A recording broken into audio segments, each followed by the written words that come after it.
si PRRD at si Baste nag-file na ng COC. Aywan, anong tatakbuhan kaya ni Basti? Sana maging senator ka na lang, Basti Duterte. Yan, sigurado si Tatay Digong mayor ang niyan eh.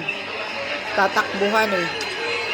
Migs Nograles, saan ka na? Hindi ka na nagpapakita sa Comelec. Dahil siguradong kulilat ka pag binabangga mo ang mga Duterte sa Davao.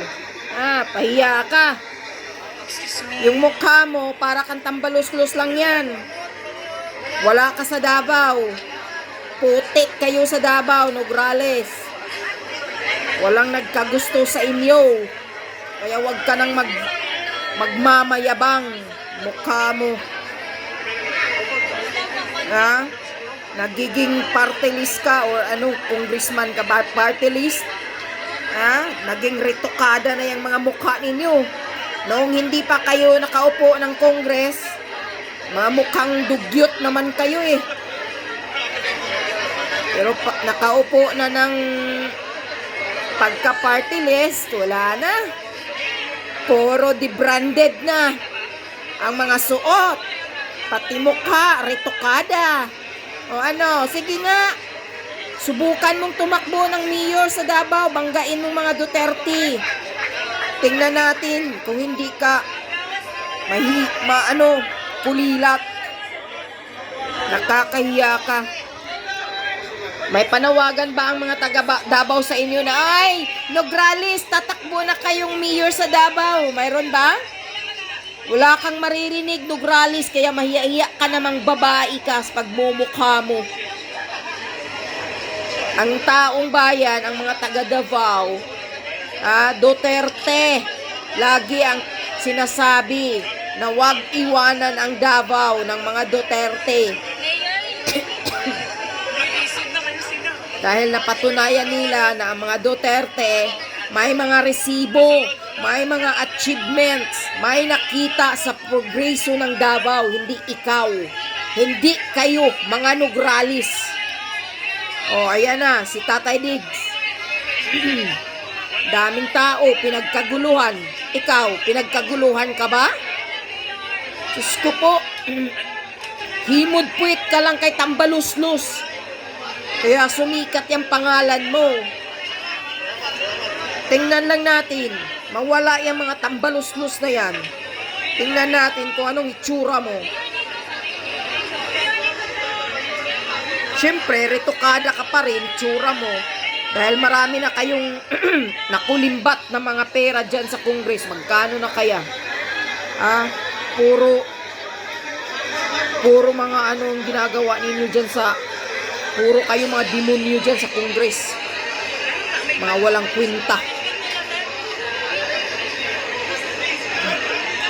Grabing talamak ng korupsyon ngayon ni Tambaluslos.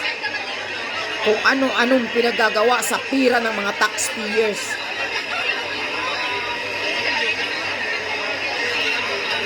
Nakapanggigil. Sana ang mananalo, puro mga Duterte. Puro mga tauhan ni Duterte. Lahat kayo basura. Sana ganyan ngayon sa next year election. Yan, si PRRD nag-file ng pagka-mayor ng COC. Pinagkaguluhan. May marinig ka ba, Nograles, ng pangalan mo dyan? Na tumatawag, oy, Migs Nograles, bumalik ka na, mag-mayor ka na, mayroon ba? Mahiya-iya naman yung mukha mong sobrang kakapal.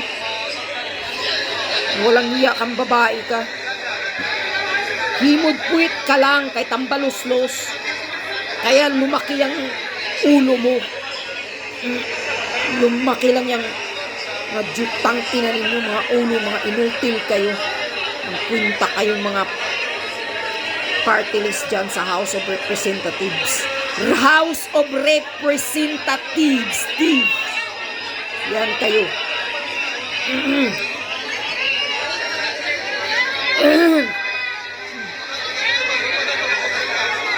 Hindi pang gumaling tong ubo ko dahil gigil ako sa inyo lagi eh. Mga grabe ng pambababoy ninyo sa bansa. Grabe ng panluloko ninyo sa mga Pilipino. Diyos ko po. Kayo naman mga karamihang mga Pilipino, tumindig naman kayo dyan. Tumayo naman kayo. Speak up. Lumabas kayo sa kalsada. Huwag niyong namnamin itong ganitong klaseng panggobyerno ni Marcos Jr. Nakapanggigil. Kung anong mga kalukuhan, mga kabalbalan, hindi niyo ba nakikita ang kriminalidad sa bansa natin? Grabe, sobra-sobra na. Grabing patayan, kidnapping, rape. Anong klaseng bansa ito? O ayan, mayroon bang sumisigaw, no, Gralis? Mahiya yung mukha mong walang hiya. Puro Duterte ang sigaw. Kung ako pa sa inyo, lumayas kayo dyan sa Davao, mga Nograles. Nakakahiya kayo. Kapal ng mukha mo. Akala mo kaya mo ang mga Duterte? Kahit anong gagawin mo, hindi nyo kaya ang Duterte.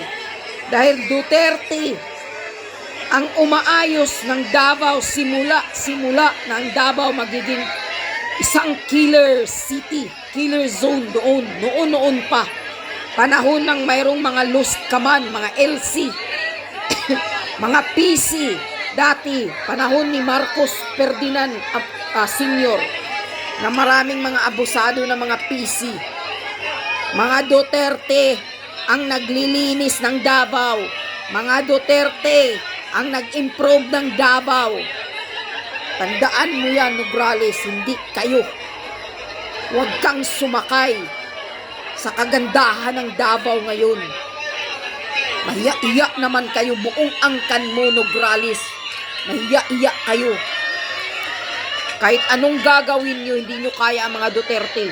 Dahil sila ang nakikita ng mga taga Davao na sila ang umaayos ng Davao sa kabutihan. Di kayo. Walang hiya kang Nograles ka. Mukha mong retokada.